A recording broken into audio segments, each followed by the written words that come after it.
And so what I say is that when the government embarks on these massive programs, whether it's to bail out banks that are making bad decisions or whether it's to send tanks and bombers across the ocean, that wastes resources. It makes the economy on the home front poorer, and that you're right, there's scarcity. Something has to give. You can't get something for nothing. And so the U.S. government cannot continue to spend trillions of dollars a year when Americans aren't producing enough. It is said, Dr. Murphy, that the reason why the American economy went into shock, and we had that calamitous situation the other day, was because the market was not properly regulated. There are regulations now in place. Memoranda went from the Treasury Department throughout Wall Street, and the President has put in place certain initiatives and proposing a whole lot of regulations. Wouldn't you suggest and agree that the American economy will be better regulated in the short term, and as a result of these new regulations, that what happened September of 2008 and beyond would not happen again?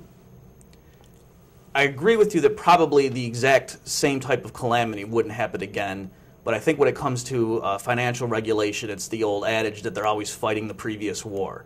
And so I think what happens is regulators make sure they don't let the same mistakes happen on their watch that happened the last time there was a disaster, but then they're not able to forecast what's going to come up in the new form. So remember, in the late 1990s, the problem was there was a bubble in internet stocks. And then when that blew up, everyone on Wall Street and around the country was saying, wow, I can't believe we were that dumb. Let's not let that happen again.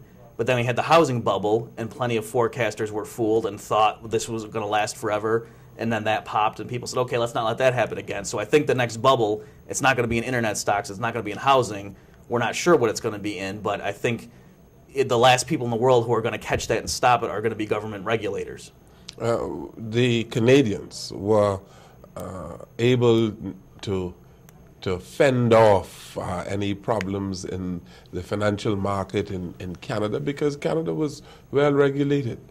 The U.S. was not.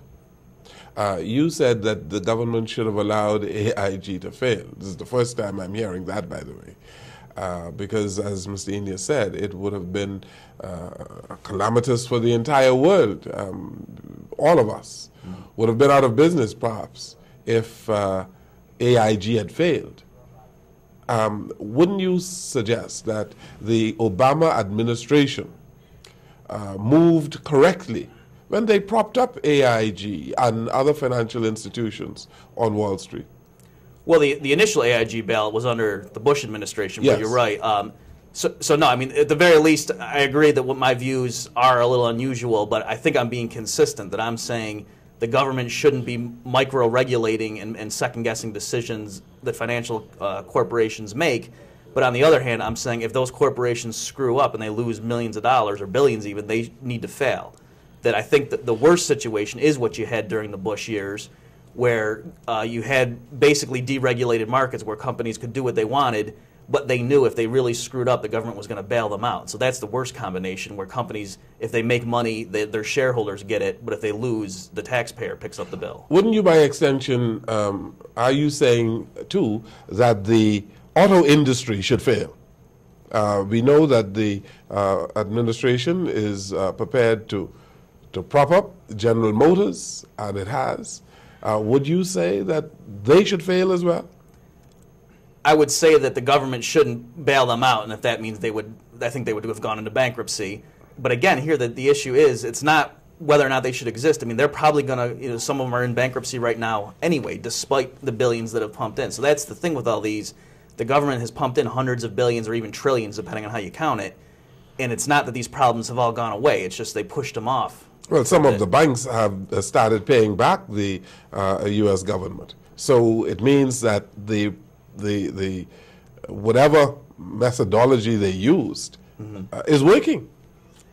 If the City Corp or whoever else was bailed out by the government and they are now paying back the government, then the government made the right decision. I'm not sure that that follows. For one thing, some of those companies that took the TARP funds, they didn't want to. Some of the stronger banks wanted to have the the appearance to be able to say to their customers, we don't need government funds. But under the Bush administration, Secretary Paulson made a bunch of the big banks, they all had to take the TARP money so there wouldn't be a stigma. And so I don't remember off the top of my head which ones didn't want it. So it's possible the ones who are paying it back now never wanted it in the first place. But even so, my point is 3 years from now, I don't think the banking system is going to be healthy. I think there's going to be continued bailouts and problems for years to come, and it's wrong to think right now, okay, we solved the problem. Well, I'm going to ask you to justify that, okay. But let us take this break on the program.